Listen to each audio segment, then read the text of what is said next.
Ladies and gentleman, 16वें BRICS summit के शानदार आयोजन के लिए मैं राष्ट्रपति पुतिन को हार्दिक बधाई देता हूं और ब्रिक्स से जुड़े नए साथियों का भी एक बार फिर से हार्दिक स्वागत करता हूं। नए स्वरूप में ब्रिक्स विश्व की 40% मानवता और लगभग 30% अर्थव्यवस्था का प्रतिनिधित्व करता है। पिछले लगभग 2 दशकों में ब्रिक्स ने अनेक उपलब्धियां हासिल की हैं। मुझे विश्वास है कि आने वाले समय में यह संगठन वैश्विक चुनौतियों का सामना करने के लिए और अधिक प्रभावी माध्यम बनकर के उभरेगा। फ्रेंड्स, मैं न्यू डेवलपमेंट बैंक के अध्यक्ष हर एक्सेलेंसी दिल्मा रूसेफ का अभिनंदन करता हूं। पिछले 10 वर्षों में यह बैंक ग्लोबल साउथ के देशों के विकास के लिए महत्वपूर्ण विकल्प के रूप में उभर रहा है। भारत के गिफ्ट सिटी के साथ साथ अफ्रीका तथा रूस में रीजनल सेंटर्स के खुलने से इस बैंक की गतिविधियों को बल मिला है और लगभग $35 बिलियन के डेवलपमेंट प्रोजेक्ट्स सैंक्शन किए गए हैं। एनडीबी को डिमांड ड्रिवन सिद्धांत पर काम करते रहना चाहिए और बैंक का विस्तार करते हुए long term financial sustainability, healthy credit rating और मार्केट एक्सेस सुनिश्चित करने पर प्राथमिकता रहनी चाहिए। फ्रेंड्स, नए स्वरूप में ब्रिक्स $30 ट्रिलियन से भी ज्यादा बड़ी इकोनॉमी है। हमारे आर्थिक सहयोग को बढ़ाने में ब्रिक्स बिजनेस काउंसिल और ब्रिक्स विमेन बिजनेस अलायंस की विशेष भूमिका रही है। इस वर्ष ब्रिक्स के अंदर WTO reforms, trade facilitation in agriculture, resilient supply chains, e-commerce और स्पेशल इकोनॉमिक जोन को लेकर जो सहमति बनी है, उससे हमारे आर्थिक सहयोग को बल मिलेगा। इन सब पहलों के बीच हमें स्मॉल और मीडियम स्केल इंडस्ट्री के हितों पर भी फोकस करना चाहिए। मुझे खुशी है कि 2021 में भारत की अध्यक्षता के दौरान प्रस्तावित ब्रिक्स स्टार्टअप फोरम इस वर्ष लॉन्च किया जाएगा। भारत द्वारा दिया गया रेलवे रिसर्च नेटवर्क का इनिशिएटिव भी ब्रिक्स देशों के बीच लॉजिस्टिक्स और सप्लाई चेन कनेक्टिविटी बढ़ाने में अहम भूमिका निभा रहा है। इस साल ब्रिक्स देशों में यूनिडो के साथ मिलकर इंडस्ट्री 4.0 के लिए स्किल्ड वर्कफोर्स तैयार करने पर बनी सहमति बहुत ही महत्वपूर्ण है।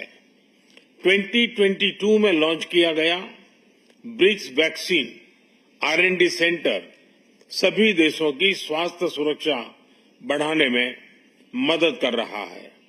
हमें डिजिटल हेल्थ में भारत का सफल अनुभव ब्रिक्स पार्टनर्स के साथ साझा करने में खुशी होगी। फ्रेंड्स, क्लाइमेट चेंज हमारी साझी प्राथमिकता का विषय रहा है। रूस की अध्यक्षता में BRICS open carbon market partnership के लिए बनी सहमति का स्वागत करता है। भारत में भी green growth, climate resilient infrastructure और ग्रीन ट्रांजिशन पर विशेष रूप से बल दिया जा रहा है।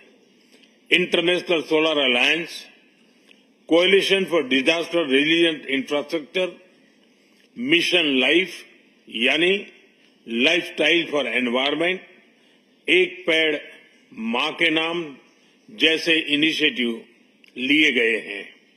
पिछले वर्ष COP28 के दौरान हमने ग्रीन क्रेडिट जैसे महत्वपूर्ण पहल की शुरुआत की। मैं ब्रिक्स पार्टनर्स को इन इनिशिएटिव से जुड़ने के लिए आमंत्रित करता हूं।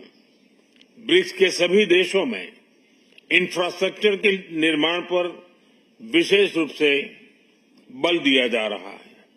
भारत में मल्टी मॉडल कनेक्टिविटी को तेजी से बढ़ाने के लिए हमने गति शक्ति पोर्टल बनाया है। इससे इंफ्रास्ट्रक्चर विकास के लिए इंटीग्रेटेड प्लानिंग और इम्प्लीमेंटेशन में मदद मिली है और लॉजिस्टिक कॉस्ट कम हुई है। हमारे अनुभव आप सभी के साथ साझा करने में हमें खुशी होगी। फ्रेंड्स, ब्रिक्स देशों के बीच फाइनेंशियल इंटीग्रेशन बढ़ाने के लिए प्रयासों का हम स्वागत करते हैं। लोकल करेंसीज में व्यापार और सुगम रूप से क्रॉस बॉर्डर पेमेंट से हमारा आर्थिक सहयोग सुदृढ़ होगा। भारत द्वारा बनाया गया यूनिफाइड पेमेंट्स इंटरफेस यानी यूपीआई भारत की एक बहुत बड़ी सक्सेस स्टोरी है। इसे कई देशों में अपनाया गया है। पिछले वर्ष हिज हाइनेस शेख मोहम्मद के साथ मिलकर हमने इसे यूएई में भी लॉन्च किया। अन्य ब्रिक्स देशों के साथ भी इसमें सहयोग किया जा सकता है।